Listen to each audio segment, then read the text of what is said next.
واضح ان الفيلم ده اتعمل علشان يشتغل على نجاح جعفر العمدة.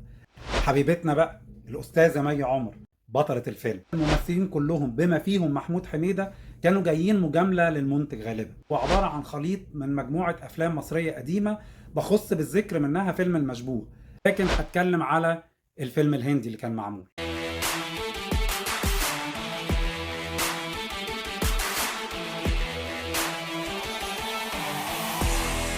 الفيلم التاني اللي هنتكلم عنه النهارده هو فيلم هارلي لمحمد رمضان. الفيلم قصة محمد سامي وبطولة مي عمر ومحمود حميدة.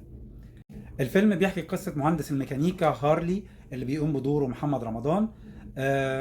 بيشتغل في تصليح الموتوسيكلات، وفي نفس الوقت بيشتغل مع عصابة بيرأسها محمود حميدة في كل الممنوعات.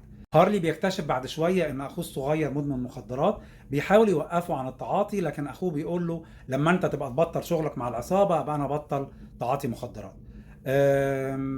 المهم ان اخوه بيموت في حادثة موتوسيكل.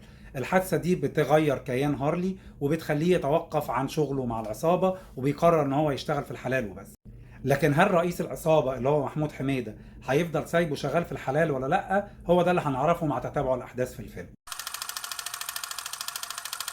الفيلم زي ما انا حكيته كده هو عبارة عن خليط من مجموعة افلام مصرية قديمة بخص بالذكر منها فيلم المشبوه، لانه نفس فكرة انه حد كان بيشتغل في عصابة وحب ان هو يتوقف ويعيش بالحلال، لكن رئيس العصابة بيرفض ده وبيحاول يرجعه تاني للماضي بتاعه ويشغله تاني في شغل العصابات. قصة قديمة وتقليدية واشتغلت قبل كده في أفلام كتير جدا، لكن هي دي الخلطة اللي بيعملها محمد سامي علشان تجذب الجمهور. طيب خلطة محمد سامي وخناقات محمد رمضان تصلح انها تعمل فيلم؟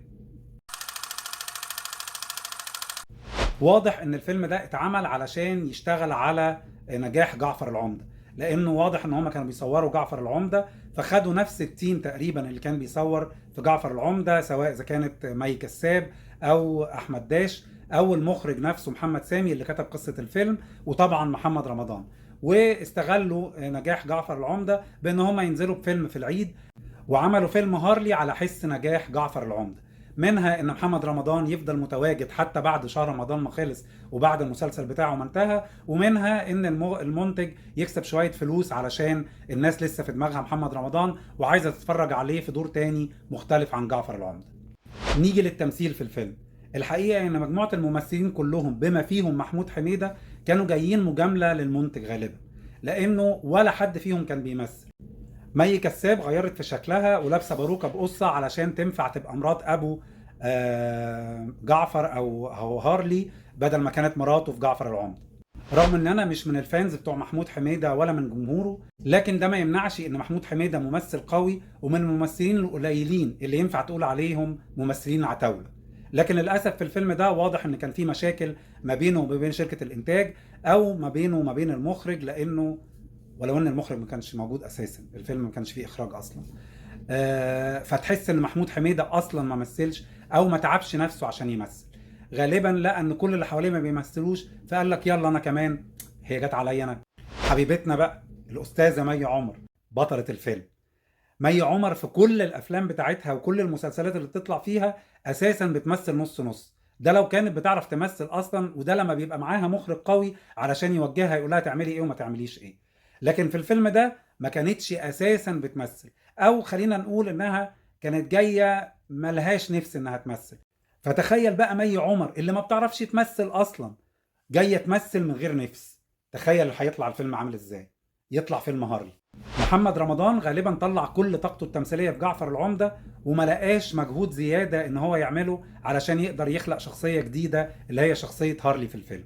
محمد رمضان تقريبا ما كانش بيمثل جوه الفيلم.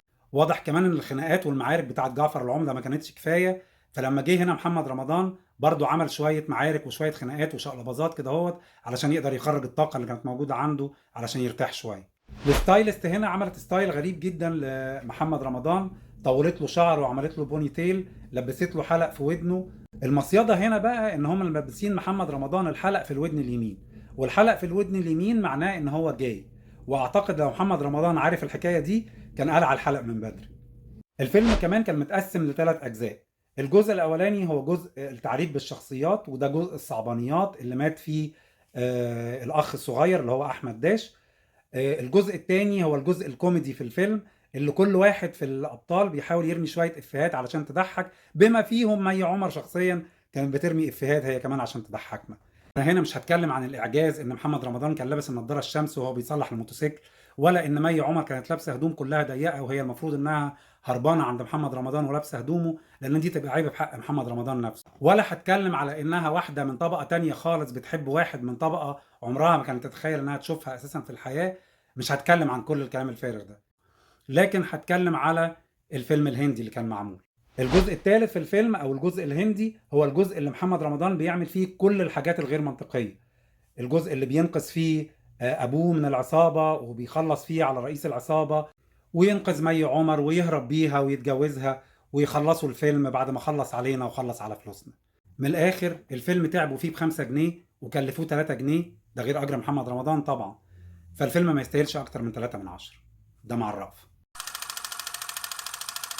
طيب وبعدين الحال هيفضل على كده ومستوى الافلام هيفضل بالمنظر ده؟ لا. الخبر الحلو اللي عايز اقوله انه ما افسدته افلام عيد الفطر تصلحه افلام عيد الاضحى.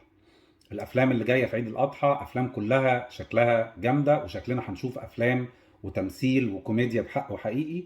كريم عبد العزيز، كريم محمود عبد العزيز، محمد هنيدي، منى زكي، احمد عز، آسر ياسين، مخرجين زي بيتر ميمي وشريف عرفة راجعين تاني. في مجموعة كبيرة جدا من الأفلام هتناقش معاكم فيها في الحلقة اللي جاية إن شاء الله. وربنا يسهل الموضوع يبقى أحسن بكتير ونتفرج على سينما بحق وحقيقي. أشكركم.